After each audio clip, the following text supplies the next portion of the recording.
Most men after 50 think fatigue, weak flow, and low drive are just signs of aging. But what if I told you that the real problem might be the way you drink water? Yes, not what you drink, but how and when you drink it. I've seen men reverse years of poor circulation, sluggish mornings, and embarrassing performance simply by changing their hydration rhythm. I'm Dr. Vera Sterling, a urologist with over 2 decades of clinical experience. And today, I'll reveal how the simplest habit, water, can quietly decide your strength, stamina, and energy after 50. The hidden power of hydration. When I look into the eyes of men over 50, I often see the same quiet frustration. They come to me thinking something is broken, their energy, their confidence, their body. But most don't realize it's not about what's failing. It's about what's missing. The human body, especially the male body, depends deeply on proper circulation, the steady rhythmic flow that keeps every organ alive and awake. And nothing controls that circulation more directly than how we hydrate. You see, after 50, the body's natural thirst mechanism weakens. The signals that once screamed for hydration whisper instead. Most men wait for dryness in the throat or that midday dizziness before they drink water. By then, it's already too late. The blood has thickened slightly, blood flow slows, and organs, especially those responsible for energy and performance, start to suffer quietly. In my years of practice, I noticed a pattern. The men who complained about constant fatigue, brain fog, poor stamina, or low libido often shared one subtle habit: inconsistent hydration. They'd gulp large amounts of water randomly or drink too little throughout the day. Their kidneys, heart, and circulation struggled to keep up with the irregular rhythm. Hydration isn't just about quantity, it's about timing. The body performs best when water intake is aligned with its internal clock. The first glass, for instance, should touch your lips within 10 minutes of waking. That morning hydration doesn't just quench thirst, it triggers circulation, pushes oxygen through the system, and jumpstarts metabolism. It's like switching on the body's electrical circuit after a night of rest.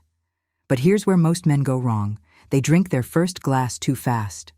Gulping cold water shocks the system, constricts blood vessels, and forces the kidneys to overwork. Instead, lukewarm or room temperature water, sipped slowly, signals calm restoration. This kind of hydration wakes up the body gently, improving blood viscosity and flow to vital organs, including the ones responsible for stamina and confidence. Through the years, I've watched men regain color in their faces, steadiness in their energy, and strength in their mornings, all by adjusting how they drink water. The effect is subtle, almost invisible at first, but builds quietly. When circulation improves, oxygen delivery increases, tissues rejuvenate, and even hormonal balance begins to shift. It's not magic. It's physiology. Many assume fatigue comes from low testosterone, when in fact, dehydration can mimic nearly every symptom of hormonal decline. Dry tissues, reduced nutrient transport, and decreased blood flow to key glands can suppress hormonal response. I often say to my patients, your hormones don't need more supplements. They need better circulation, and circulation begins with hydration done right. Men over 50 are especially vulnerable because their muscle mass, the main water reservoir of the body, naturally declines with age. Less muscle means less storage for hydration, which makes consistent water intake even more critical. But it's not only about avoiding dehydration. It's about creating a daily rhythm that maintains balance. That rhythm keeps the kidneys filtering efficiently, the heart pumping smoothly, and the prostate less congested. A quiet but essential benefit most men overlook. Around mid-morning, between 9 and 10 a.m., a second glass of water keeps the hydration momentum steady. This timing helps maintain optimal blood pressure and prevents the common slump that makes many men reach for coffee instead. But caffeine, while temporarily stimulating, can deepen dehydration if not balanced properly. In my personal routine, I remind myself that every sip is not a task, but a tune-up, a signal to the body that I'm maintaining harmony between flow, filtration, and focus. I've seen elderly men regain their vibrancy simply by honoring this habit. Steady, timed hydration that keeps their circulation youthful. As the day continues, another critical moment arrives. after lunch. This is when digestion demands the most blood flow and when improper water habits can do the most harm. But how and when should water be taken around meals? And how does evening hydration affect nightly performance and rest? Those answers and the surprising link between hydration and male vitality are what I'll reveal in the next part, the part where most men realize they've been drinking water the wrong way all their lives.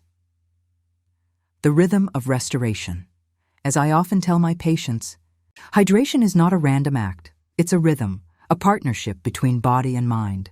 The second half of the day holds the key to sustaining energy and preserving performance.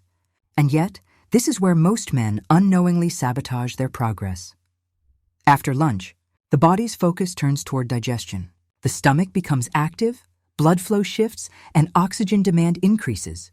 Drinking a large amount of water immediately after eating dilutes digestive enzymes, slows metabolism, and leaves many men bloated or tired.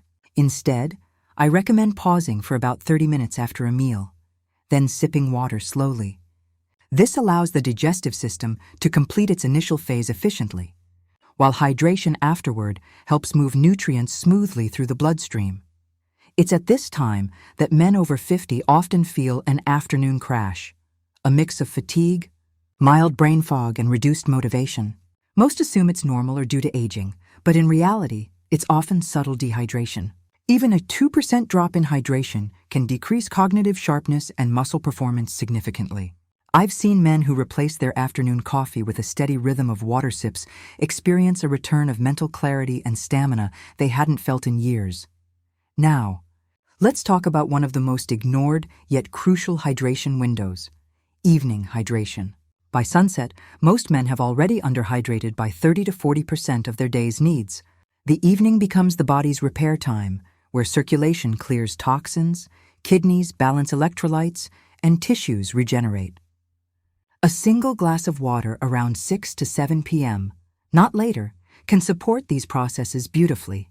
Too late, and it can lead to nocturia or nighttime urination, which disrupts deep sleep and hormonal recovery. Too early, and the benefits fade before the night's restorative phase begins. Timing, again, is everything. I often picture the body as a silent engine, one that never truly stops. Hydration is its oil, its cooling system, its circulation. Without balance, the engine overheats, the pipes clog, and performance fades. But when tuned correctly, everything flows. The kidneys filter more smoothly. The blood vessels stay flexible. The heart's rhythm stabilizes. Even the prostate, an organ that too many men over 50 struggle with, benefits from steady hydration. Regular, moderate water intake helps flush out irritants, reduce inflammation, and prevent stagnation that often contributes to discomfort or frequent urination. One of my most memorable patients was a 61-year-old man named Robert. He came to me exhausted, frustrated, and embarrassed by his nightly bathroom visits and low energy. He thought he needed medication, but all he needed was hydration discipline. Together, we built a simple hydration rhythm: morning activation, midday maintenance, and early evening renewal. Within 3 weeks, he reported fewer night interruptions, brighter mornings, and a return of strength he thought he had lost for good.